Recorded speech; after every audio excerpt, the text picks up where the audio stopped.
इतिहास की बात आप करिए, मैं वर्तमान की बात कर रही हूँ। आपको एक बहाना चाहिए, पूरे परिवार का नाम गिनवा देते हैं। अरे अपनी जिम्मेदारी खुद लीजिए।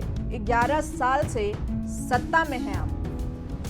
2008 के मुंबई के हमलों का जिक्र किया, बार बार कहा कि मनमोहन सिंह जी की सरकार ने कुछ नहीं किया। ये तो जानकारी होगी ना कि उसी समय जब वो आतंकवादी हमला चल रहा था तभी उन आतंकवादियों को मार डाला था। एक बचा था और उसको भी फांसी दे दी थी 2012 में। कांग्रेस सांसद प्रियंका गांधी ऑपरेशन सिंदूर पर चर्चा के लिए जब लोकसभा में बोलने के लिए उठी तो उनके तेवर सरकार पर खासे तल्ख थे और उनके निशाने पर थे अमित शाह। नमस्कार, आप देख रहे हैं यंग भारत न्यूज और मैं हूं आपके साथ ज्योति यादव। सदन में जब अमित शाह ने पाकिस्तान और चीन के साथ हुए युद्धों के दौरान रणनीतिक विफलता के लिए जवाहरलाल नेहरू से लेकर मनमोहन सिंह तक निशाना साधा तो कांग्रेस ने जोरदार हल्ला मचाया। पर प्रियंका गांधी जब बोलने के लिए उठी तो उन्होंने अमित शाह को जमकर आड़े हाथों लिया। प्रियंका का कहना था कि ऑपरेशन सिंदूर पर श्रेय प्रधानमंत्री लेना चाहते हैं। वो तो ओलंपिक में जीते गए मेडल का भी श्रेय ले लेते हैं और लेते रहेंगे। ये पहली बार हुआ जब जंग होते होते रुक गई और इसका ऐलान अमेरिका के राष्ट्रपति ने किया। फिर अमित शाह कहते हैं कि पाकिस्तान उनके पास शरण मांगने आया था। प्रियंका का इस पर तंज था कि शरण दी ही क्यों? वे देश में आते हैं, लोगों को चुन चुन कर मारते हैं और आप पाकिस्तान को शरण देते हैं। उसके बाद वो इतिहास में चले गए। नेहरू ने क्या किया से लेकर मेरी मां के आंसुओं तक, पर इस सवाल का जवाब नहीं दिया कि जंग क्यों रुकी, जबकि उस समय पर दुश्मन के पास कोई और चारा नहीं बचा था। कहते हैं कि एक भी घुसपैठ नहीं होती है। कभी गए हो आप पाकिस्तान? तो कई बार गए हो गोगैया। सीमा पर गए हो पाकिस्तान? तो कई बार गए हो। फिर से बोलता हूं, सीमा पर गए हो, सीमा के माध्यम से पाकिस्तान गए हो। हमारे जवानों की कठिनाई देखो साहब, -43 डिग्री में पहाड़ पर रहकर नदी नालों के बीच में चौकी करते हैं। कोई घुस गया तो क्या हुआ? कोई घुस गया, वो बचेगा नहीं। यहाँ हम उसको या तो अरेस्ट करेंगे या तो एनकाउंटर में वो मारा जाएगा, बचेगा कोई। इनको सीमा की भौगोलिक कठिनाइयां मालूम नहीं। वहां मान्यवर कई नदी नाले हैं। 2008 के मुंबई के हमलों का जिक्र किया, बार बार कहा कि मनमोहन सिंह जी की सरकार ने कुछ नहीं किया। ये तो जानकारी होगी ना कि उसी समय जब वो आतंकवादी हमला चल रहा था तभी उन आतंकवादियों को मार डाला था। एक बचा था और उसको भी फांसी दे दी थी 2012 में। महाराष्ट्र के मुख्यमंत्री ने इस्तीफा दिया। देश के गृह मंत्री ने जिम्मेदारी लेकर इस्तीफा दिया। एक जवाबदेही थी पब्लिक के प्रति, एक जवाबदेही थी इस देश की जनता के प्रति, इस देश की धरती के प्रति। मेरी मां के आंसुओं पर प्रियंका बोली कि उनके आंसू तब गिरे जब आतंकियों ने मेरे पिता को मार दिया था।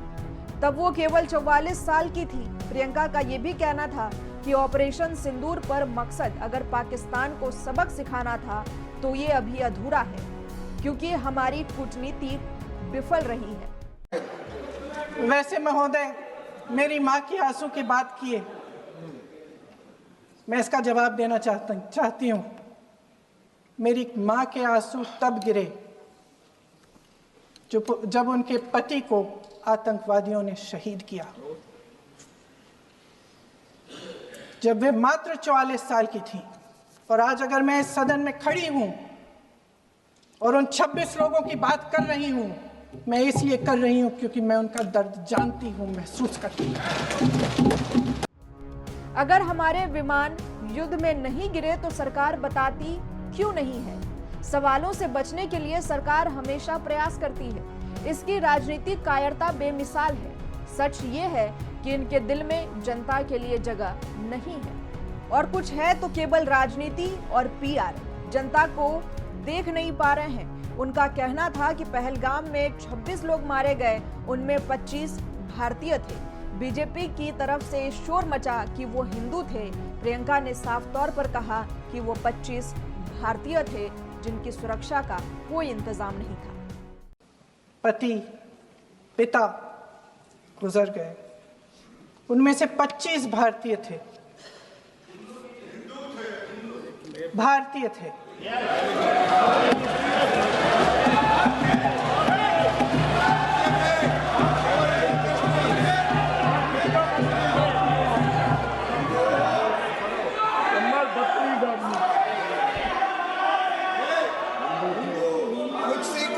जितने भी लोग बैसारन वैली में थे और जो 25 भारतीय मारे गए, उनके लिए कोई सुरक्षा नहीं थी। आखिर में उन्होंने 25 लोगों के नाम सदन में पढ़कर भी सुनवाए। वो नाम पढ़ रही थी तो बीजेपी की तरफ से आवाज आ रही थी हिंदू। प्रियंका ने पलटकर कहा भारतीय। इसके बाद सदन में शोरगुल होता रहा। सभापति और ओम बिरला बीजेपी और विपक्ष को समझाते रहे, पर सदन में लगातार नारेबाजी होती रही। प्रियंका जब बोलने के लिए उठी तो उन्होंने सभापति को धन्यवाद देते हुए कहा कि आपने मुझे बोलने का मौका दिया, इसके लिए धन्यवाद। ये अलग बात है कि सत्ता पक्ष के लोग पहले ही भागकर खड़े हो गए। उनकी इस बात पर सदन में ठहाके लग गए। राजनाथ सिंह के भाषण पर कहा, एक बात तो वो कहना भूल गए कि पहलगाम हमला हुआ कैसे। सरकार प्रचार कर रही है कि कश्मीर में आतंकवाद खत्म हो गया है। पीएम नरेंद्र मोदी भी खुद कहते हैं कि कश्मीर में अमन चैन है, घूमने जाइए, वहां जाकर जमीन की खरीद करें। उनका सवाल था कि जब 26 लोग पहलगाम में मारे गए तो सिक्योरिटी कहां थी? देश के लोगों की सुरक्षा की जिम्मेदारी किसकी है? हमले से 2 हफ्ते पहले अमित शाह कश्मीर गए थे। वो वहां बोले कि आतंकवाद पर विजय प्राप्त हुई। बाद में कश्मीर के एलजी कहते हैं कि बैसारन वैली में गलती हुई, लेकिन उनसे सरकार ने इस बात पर कोई स्पष्टीकरण नहीं लिया। प्रियंका गांधी के इस भाषण और सरकार से किए गए सवालों को लेकर आप क्या सोचते हैं? कमेंट कर हमें जरूर बताएं और इसी तरह की तमाम बड़ी खबरों के लिए जुड़े रहें हमारे साथ, देखते रहें यंग भारत न्यूज।